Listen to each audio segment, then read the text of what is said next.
1월 31일 주일 영상 예배를 시작하겠습니다. 우리 찬송가 407장을 함께 부르시겠습니다.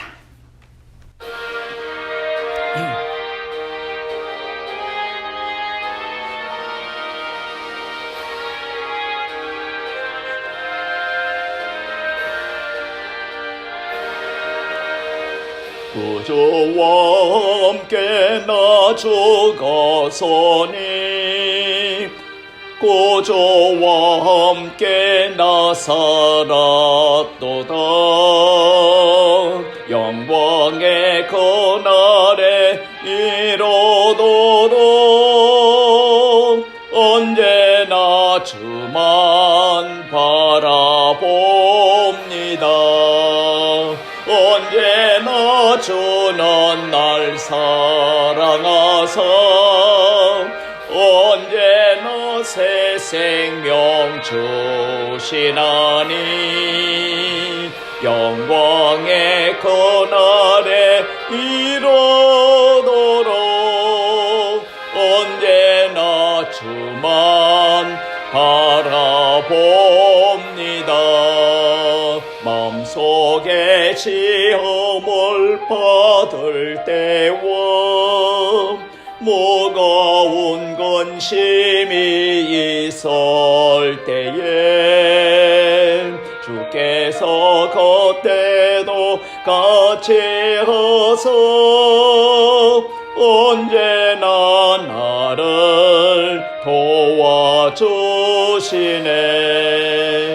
언제나 주는 날 사랑하사 언제나 새 생명 주시나니 영광의 그날에 이르도록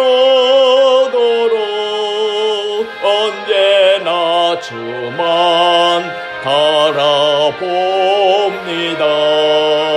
뼈 아픈 눈물을 흘릴 때와 쏘라린 마음으로 탄식할 때 주께서 그때도 같이 하사 언제나 나를 생각하시네.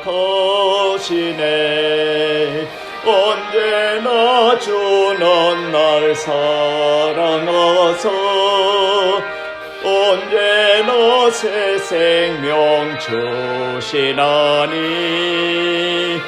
영광의 그날에 이르도록 언제나 주만 바라봅니다. 내 몸의 약함을 아시는 주 못 고칠 질병이 아주 없네. 괴로운 날이나 기쁜 때나 언제나 나와 함께 계시네. 언제나 주는 날 사랑하사 언제나 새 생명 주시나니 영광의 그날에 이르도록 언제나 주만 바라봅니다.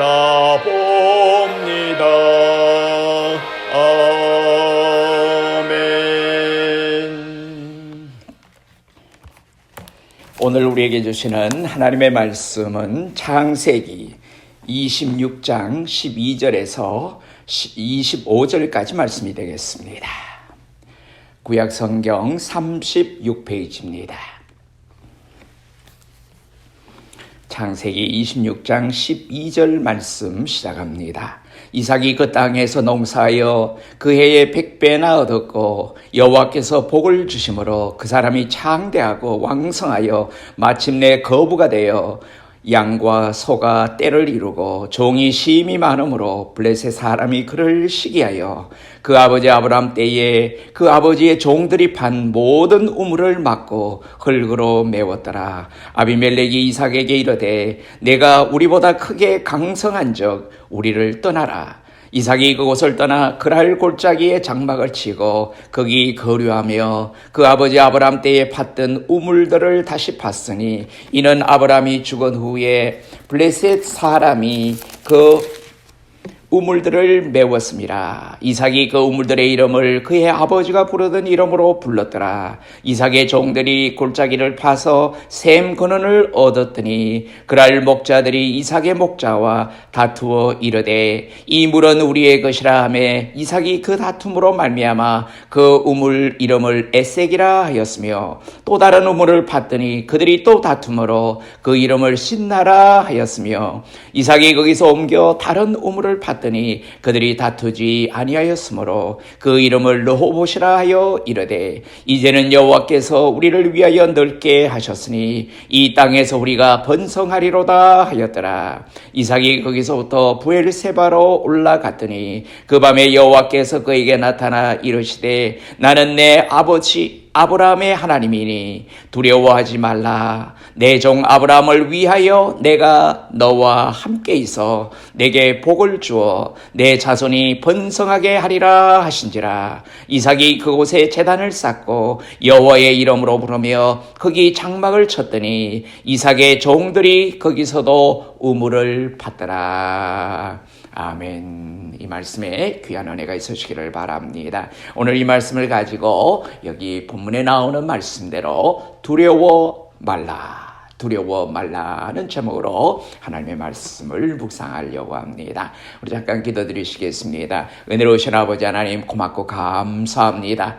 여러 가지 어려운 상황으로 말미암아 우리가 두렵고 또한 걱정과 염려 속에 사로잡혀 있던 우리들입니다. 아버지 하나님 오늘도 귀한 주의 날 아버지 하나님의 존전에 우리를 부르지는 못하시고 각자 처소에서 하나님께 예배할 수 있는 귀한 은혜를 베푸셨사오니 오늘도 베푸시는 놀라운 진리의 말씀을 통하여 우리에게 큰 위로와 두려움 가운데 있는 우리 모두들에게 참 자유함과 마음의 평안과 기쁨을 누릴 수 있는 은혜와 복된 시간이 되게 역사하여 주시옵소서. 주님 앞에 드려지는 아름다운 마음 주님 연락하여 주시옵소서. 주님 앞에만 드리는 신령과 진정의 예배가 되게 축복하여 주시옵소서. 예수님 이름으로 감사하며 기도드리옵나이다. 아멘. 지난주에는 염려하지 말라는 말씀으로 말씀을 나누었습니다. 자, 염려와 두려움과 또 뭐가 다를까요? 그러나 두려움은 또 염려보다도 우리가 미리 짐작으로 하는 것들이 생기지 않는 일들까지도 우리는 염려를 하고 있지만은 또 우리에게 닥쳐진 상황을 통해서 우리는 두려워할 때가 있습니다. 자, 용기와 확신은 창조적인 삶을 살게 하지만은 두려움은 사람을 무능하게 하고 또 연약하게도 만듭니다. 최근에 우리가 사는 세상은 불안과 두려움 때문에 직장도 가정도 흔들리고 있습니다. 특히 요즘 우리는 코로나 바이러스 문제, 이로 인한 경제적인 문제, 그리고 실직 문제, 불투명한 사업의 문제로 그리고 불투명한 직장의 일들로 잠을 이루지 못하고 두려움에 떨 때도 있습니다. 그뿐 아니라 시험을 앞둔 학생들도 두려움은 마찬가지입니다. 청운의 꿈을 가지고 대학문을 나선 젊은이들도 갈 직장이 없어 방황하고 불확실한 미래 때문에 두려워하고 있습니다. 그러나 하나님께서는 우리에게 두려워 말라고 말씀하십니다. 하나님께서는 성경 전체의 역사를 통해서 하나님의 자녀들에게 두려워 말라고 말씀하고 계십니다. 아브라함에게도 이삭에게도 야곱에게도 그리고 모세와 다윗과 기도원에게 그리고 모든 어려움을 당한 자에게 위기의 순간마다 하나님은 찾아오시고 두려워 말라고 말씀하십니다. 4년 전 5월 첫 주일에 제가 한 설교 제목인 예수님께서도 풍랑을 만난 제자들에게 내니 두려워 말라. 제자들이 풍랑을 만나고 두려워하고 힘들어 어려워할 때에, 방황할 때에 주님께서 찾아오셔서 내니 두려워 말라고 하신 말씀을 가지고 말씀을 나눈 적이 있습니다. 베드로가 위기에 처했을 때도 주님이 두려워하지 말라고 말씀하셨습니다. 주님은 사도 바울에게 죽음 일보 직전에서도 두려워 말라고 말씀하셨습니다. 성경 전부가 죄로 말미암아 공포와 절망으로 두려워하는 인생들에게 두려워 말라고 가르치고 있습니다. 인간의 마음 속에 잠재되어 있는 두려움을 없애주시는 분은 하나님밖에 없습니다. 그 이유는 이렇습니다. 인간은 죄인이지만 하나님은 창조주이시며 구속주이시며 인생을 사랑하시는 분이십니다. 우리가 하나님 안에 있을 때, 우리가 그리스도 안에 있을 때 아무것도 두려워할 필요가 없습니다. 참된 용기는 자기를 믿는 만용에서 나오는 것이 아니라 진정한 신앙에서부터 나오는 용기가 바로 진정한 용기라고 하는 것입니다. 종교학자들 중에는 종교란 인간의 두려움을 해결하기 위해서 생겨났다고 주장하는 사람들이 있습니다. 그러나 인간의 두려움은 인간 스스로 절대로 해결할 수가 없는 문제입니다. 인간의 두려움은 약물이나 심리치료로 되는 것이 아니고 하나님만이, 창조주만이 해결할 수 있는 문제입니다. 두려워 말라는 하나님의 음성은 객지에서 따돌림을 받고 생명의 위협과 재산의 위협을 받고 있는 이삭에게는 큰 위로의 말씀이 됩니다. 이 말씀은 오늘을 살아가는 우리 모두에게 주시는 하나님의 말씀인 줄로 믿습니다. 그러면 이런 하나님의 위로, 곧 두려워 말라는 구체적인 위로는 누구에게 임하는 것인지 오늘 본문의 내용을 중심해서 몇 가지로 생각을 해보려고 합니다. 첫째로 하나님의 축복을 귀히 여기는 사람에게는 위로의 은혜가 넘치게 될 줄로 믿습니다. 오늘 본문의 핵심은 물론 하나님은 위로의 하나님이요 전능하신 하나님이심을 계시하신 것입니다. 하나님은 어떤 경우라도 아브라함의 씨를 통한 위대한 구속을 이루시기 위해서 메시아가 오기까지 순간순간 그의 전능하신 팔로 붙드시고 간섭하시고 계심을 보여주고 있습니다. 그 중에 하나가 바로 오늘 본문 말씀에 이삭에게 나타나셔서 두려워 말라고 하시면서 위로와 격려를 보내십니다. 실제 이삭은 흉년을 만나 그랄 지방으로 이사를 갔습니다. 그런데 성경에 있는 대로 이삭도 무척 소심하고 겁이 많았던 사람 같습니다. 그것은 이방 나라에서 자칫하면 생명을 잃고 자기가 가진 재산을 몰수당하기 쉽기 때문입니다. 그래서 여러분 부전자전이라는 말이 있듯이 아브라함이 아내 사라를 자신의 생명의 위협 때문에 누이라고 속였듯이 이삭도 그의 아내 리브가를 누이라고 속였습니다.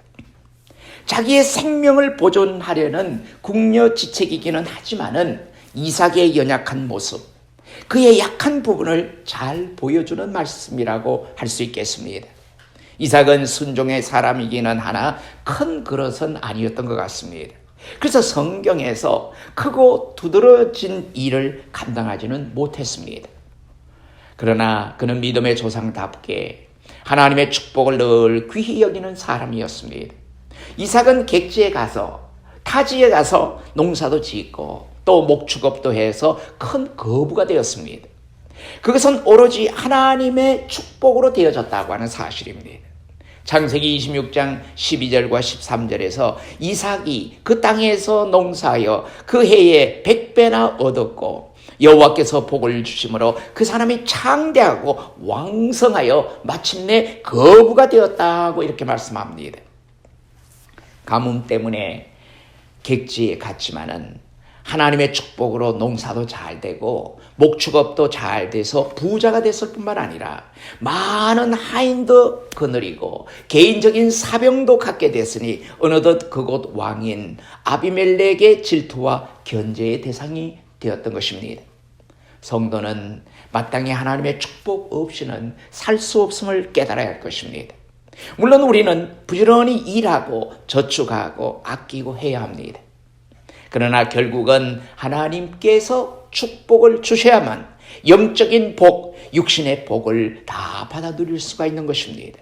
우리는 늘 복 받기를 기도합니다. 하나님은 복의 근원이십니다. 그러나 한 가지 생각할 것은 복을 달라고 요구만 하지 말고 복을 받을 수 있는 그릇을 준비해야 한다고 하는 것입니다. 하나님은 전능하신 하나님이요, 그의 윤리적인 하나님이시기 때문에 우리가 우리의 소욕과 욕망을 채우기 위해서 무엇을 강구하기만 한다면 하나님은 도리어 무시하고 하나님을 무시하고 하나님께 불신앙을 하는 것과 같은 것입니다. 그러므로 먼저 우리가 생각해야 할 것은 하나님이 복을 주셔야만 복을 받을 수 있다는 철저한 하나님 중심의 신앙과 또 하나님 중심의 신앙적인 삶이 있어야 한다고 하는 것입니다. 그리고 하나님의 자녀로서 우리의 순결한 삶이 뒤따라가야 할 것입니다. 여러분 한번 생각을 해보십시오. 우리가 하나님 앞에 엉망진창의 생활을 하면서 마음대로 살면서 내 뜻대로 내 마음대로 우리의 욕망을 따라 살면서 자기만을 위해서만 복 달라고 하면은 그것은 염치 없고 부끄러운 일일 것입니다. 물론 우리는 연약합니다. 물론 우리는 잘 넘어지고 죄 가운데 삽니다. 그러나 우리는 늘 회개하면서 자기의 연약함과 부족함을 깨닫고 하나님 앞에 가까이 가도록 애써야 하는 것입니다. 우리는 모두가 성자가 될 수는 없습니다. 그러나 최소한 우리의 삶 속에 하나님을 최우선으로 모시고 살려고 하는 노력이라도 해야 되는 것입니다. 따지고 보면은 복이라고 하는 것이 모두가 꼭 같은 것은 아닙니다. 어떤 사람은 건강의 복을, 어떤 이는 자녀의 복을, 어떤 이는 물질의 복을 받았습니다. 그러나 그보다도 이미 우리가 하나님의 자녀가 되어 부족하지만은 주의 영광을 위해서 살게 된 그 자체가 벌써 엄청난 복 중의 복이라는 사실을 깊이 깨달아야 할 것입니다. 하나님이 복을 주셔야만 모든 것을 할 수 있다는 그런 신앙을 갖는 그 자체가 곧 복이라고 하는 것입니다. 복을 받으려면은 복 받을 마음을 먼저 가져야 합니다. 복 받을, 축복을 받을 신앙을 가져야 한다는 말씀입니다. 그뿐 아닙니다. 복 받을 만한 삶도 뒤따라야 합니다. 하나님 앞에서 진정으로 바로 살려고 한번 매달려 보십시다. 그러면 하나님께서 어떤 형태로든지 복을 내려주실 것입니다. 하나님이 축복하셔서 거부가 된 것처럼 우리에게 이런 복과 은혜가 있기를 소원합니다. 둘째는 우리가 하나님의 위로를 받으려면 하나님 중심으로 살아야 합니다. 여러분, 우리가 세상 중심으로 살면 우리가 가진 모든 것들이 허망한 것이 되고 맙니다. 이삭은 그 구체적인 행동으로 무저항주의로 일관했습니다. 이삭이 부자가 되고 힘을 갖게 되자 드디어 아비멜렉 왕을 비롯해서 그 지역 사람들의 만만찮은 견제를 받게 되었습니다. 그것은 다름 아니라 이삭의 우물을 메워버렸습니다. 그런 행동은 도저히 참을 수 없는 모독이었습니다. 물이 흔한 나라에서는 수도꼭지에서 항상 물이 나오고 어디든지 파면은 물이 나오는 나라는 이해가 잘 안 될 것입니다. 사실 그 지역에서 우물이라고 하는 것은 그 집안의 부와 권세를 상징하는 것이었습니다. 개인이 우물을 갖는다는 것은 오늘날 큰 저택을 갖는 것과 같았습니다. 그런데 그들은 이삭의 출세와 축복을 시기한 나머지 불법을 자행하게 됩니다. 그러나 정권의 호의와 지원을 받은 그들의 폭도적인 행위는 아무도 견제할 수가 없었습니다. 이삭은 이들의 행동에 대해서 강하게 항거할 수도 있었지만 그는 이런 방구도 없이 양보하고 또다시 다른 곳에 우물을 팠습니다. 그러나 그들은 또다시 폭력으로 우물을 메워버렸습니다. 이삭은 또다시 아무 반응하지 않고 또 다른 곳에다가 우물을 팠습니다. 도대체 이삭은 어찌 보면 온순이나 양순을 떠나서 너무도 무기력한 것 같이 보입니다. 그러나 이삭의 중심은 눈은 눈으로 이는 이로 갚는다면 도리어 분쟁만 있을 뿐이고 저들이 아무리 이삭을 무시하고 몰아내려고 해도 하나님께서 함께 하시면 반드시 승리한다고 하는 확신으로 가득 차 있었던 것입니다. 예수님께서도 이렇게 말씀하셨습니다. 온유한 자는 땅을 차지할 것이라고 말씀했습니다. 그와 같이 그리스도인은 세상과 맞서는 것이 아니라 세상에서 양보하는 무저항주의로 결국은 승리할 수 있는 길이 있다고 하는 것입니다. 현대적인 시각에서 보면은 이삭의 행동은 너무나 연약한 약자의 모습처럼 보일 수가 있습니다. 그러나 우리는 이삭의 태도에서 오늘날 우리들의 삶의 원리를 발견할 수가 있습니다. 우리는 성도로서 이 세상에 살고 있습니다. 이 세상은 천사들이 사는 나라가 아니고 모두가 죄인이며 자기 이속이나 생각하고 자기만을 자랑하는 사람들이 사는 세속적인 세상에 우리가 살고 있음을 일단은 인정을 하셔야 합니다. 그리고 모두가 자기 욕심을 따라서 물질을 인간의 최우선으로 생각하는 유물주의적인 세상에 살고 있음도 솔직히 인정해야 합니다. 뿐만 아니라 모두가 자기 육체의 만족만을 위해서 살아가려는 쾌락주의 문화 구조 속에 살고 있음도 인정하십시다. 자, 그럼에도 불구하고 우리 그리스도인들은 세상 사람들의 삶의 스타일과 세계관과는 달라야 한다고 하는 것입니다. 세상 사람들과 일할 때 우리가 때로는 손해를 볼 수도 있습니다. 상대가 나를 욕한다고 나도 덩달아 똑같이 한다면 우리가 어떻게 그리스도의 빛을 나타낼 수가 있겠습니까? 세상 사람들의 방법을 우리가 그대로 한다면 세상 사람과 크리스찬의 무슨 차이가 있겠습니까? 우리의 소망은 하늘에 있습니다. 우리는 이 세상에 발붙이고 있지만은 적어도 우리는 하나님의 나라의 시민권을 가진 자들입니다. 학은 아무리 배가 고파도 뱁새들과 함께 모이를 먹지 않는다고 합니다. 옛날 우리 속담에 이런 말이 있죠. 양반은 물에 빠져도 개 헤엄은 치지 않는다는 말이 있었습니다. 물론 어찌 보면 명분 때문에 죽어도 좋은가라고 말할 수도 있습니다. 그러나 양반은 채통을 생명보다도 더 귀히 여긴다고 하는 뜻을 담고 있는 것입니다. 그리스도인으로 신앙의 절개를 지키다 순교한 성도들이야말로 성도로서의 동질성을 지키기 위한 분들입니다. 어떤 사람이 성도의 모습인가를 보여주는 것입니다. 우리는 어디를 가나 성도들입니다. 하나님의 택하신 거룩한 무리들입니다. 성도로서의 명분을 지키는 것은 약간의 물질적인 유익보다도 더 귀하게 여겨야 한다고 하는 것입니다. 우리가 손해를 봐도 성도의 직분과 명분을 지키는 자에게 하나님의 은혜와 위로와 축복이 넘치게 될 줄로 믿습니다. 셋째로 하나님의 위로를 받을 자는 늘 예배의 삶이 있어야 합니다. 여러분, 우리는 예배는 꼭 교회에 와서 머리를 숙이고 묵도부터 시작해서 축도까지 마쳐야 예배라고 생각하는 것이 아니라 늘 우리의 삶이 하나님 앞에 드려지는 삶, 하나님 앞에 예배하는 삶이 있어야 한다는 것입니다. 오늘 본문에서 살필 수 있는 것은 이삭이 왜 그토록 큰 축복을 받았고 어찌하여 그토록 큰 위로를 받았는지 그 이유를 잘 설명하고 있습니다. 이삭은 하나님의 위로와 축복을 받은 후에 그곳에 제단을 쌓고 여호와의 이름을 부르며 거기 장막을 쳤더니 이삭의 종들이 거기서도 우물을 팠더라고 25절에 말씀하고 있습니다. 자, 이삭이 하나님의 위로와 축복을 받을 만한 그릇을 준비했다고 하는 것입니다. 그것도 곧 어디를 가든지 제단 쌓는 일, 여호와 하나님의 이름을 부르는 예배의 생활이 뒤따랐다는 사실입니다. 물론 믿음은 마음으로 믿어 의에 이른다고 했습니다.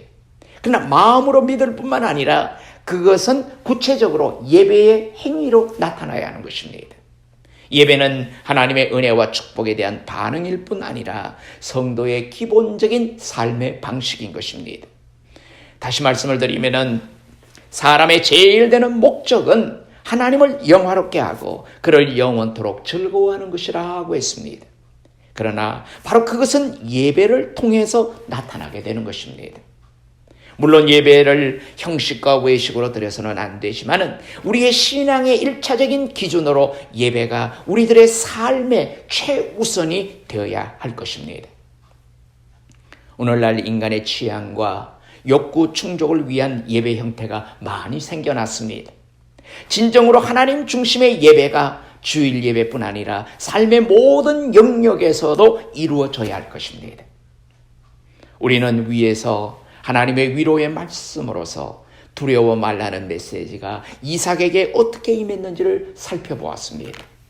위로는 하나님의 축복을 귀히 여기는 사람에게, 그리고 어떤 경우에든지 하나님의 자녀로서 자기를 간수할 줄 아는 사람에게, 뿐만 아니라 삶 가운데 하나님 앞에서 예배를 최우선으로 생활하는 사람에게 하나님의 은혜와 위로의 손길이 넘치게 될 줄로 믿습니다. 실제로 지금 우리는 하나님의 위로가 꼭 필요한 시기입니다. 가장 절박한 순간들입니다. 마치 이삭에게 나는 아브라함의 하나님이 두려워 말라고 말씀하신 대로 하나님은 우리를 위해서 모든 것을 계획하시고 구원하시는 전능하신 하나님이시며 위로의 하나님이십니다. 불안, 초조, 절망, 두려움이 많은 오늘의 상황에서 두려워 말라는 하나님의 음성을 꼭 들으시기를 바랍니다. 그리고 그 말씀을 듣고 용기와 확신과 믿음을 가지고 이기고 또 이기며 승리하는 삶이 되어지시기를 주님의 이름으로 축원합니다. 기도하시겠습니다. 은혜로우신 아버지 하나님, 고맙고 감사합니다. 오늘도 연약한 우리들에게 강하고 담대함을 허락하시기 위해서 두려워 말라는 말씀을 통하여 우리에게 새로운 힘을 허락해 주시고, 여러 가지 절박한 상황 속에 있는 우리들에게도 용기를 허락하시며 이 모든 어려움을 헤쳐나갈 수 있는 담대한 믿음을 허락해 주신 아버지 하나님, 고맙고 감사합니다. 늘 하나님 앞에 모든 것을 맡기며 나가는 성도들의 삶 속에 하나님의 임재를 느끼게 도와주시옵소서. 하나님이 함께 하심으로 오늘도 거룩해 하시는 하나님의 영을 늘 덧입으며 하나님의 뜻 안에서 모든 것을 이루어 나갈 수 있는 신령한 자리에 우리 모두를 다 세워 주시옵소서. 연약한 자에게 강하고 담대함을 허락해 주시옵소서. 육신의 아버지 한 공고함 때문에 고통당하는 성도들에게 주님의 놀라운 능력의 손으로 피 묻은 보혈의 손으로 안찰해 주시고 깨끗하게 되고 또한 치유되는 놀라운 역사가 있게 도와 주시옵소서. 인간의 힘으로 감당할 수 없는 많은 문제들을 하나님의 놀라운 능력으로 말미암아 하나님의 손길로 말미암아 치유되고 회복되는 귀한 역사가 꼭 나타나게 도와 주시옵소서. 주님, 또 여러 가지 아버지 하나님 육신의 문제뿐만 아니라 아버지 하나님 삶의 어려운 문제들을 가지고 지금도 아버지 하나님 앞에 안타깝게 부르짖는 성도들, 그 간절한 마음을 주님 열납하여 주시옵소서. 꼭 기도의 응답을 통해서 많은 것으로 하나님 앞에 영광을 돌리며 하나님 앞에 기쁨을 돌릴 수 있고 감사와 찬송과 영광이 돌려지는 복되고 거룩한 시간들이 되게 도와 주시옵소서. 성도들의 생업도 지켜주시고 아버지 하나님 삶을 주님께서 함께 하시듯이 모든 아버지 하나님 사업체 위에도 주님의 기름 부으심이 있게 도와 주시옵소서. 늘 모든 것이 합력하여 선한 것을 이루어 나갈 수 있는 복된 자리에 이르게 도와 주시옵소서. 이제는 우리 주 예수 그리스도의 크신 은혜와 하나님 아버지의 무궁하신 사랑하심과 성령님의 감동, 감화, 교통, 위로, 인도하심이 아버지 하나님 앞에 예배드리고 또한 여러 가지 두려운 상황 속에서도 하나님의 위로와 하나님의 놀라운 만져주심을 통해서 마음의 평안과 위로를 받는 아름다운 삶을 주님 앞에 의탁하며 오늘도 아버지 하나님 앞에 모든 것을 드리기를 원하는 사랑하는 성도들 머리 위에 이제로부터 영원히 함께 계시옵기를 간절히 축원하옵나이다. 아멘.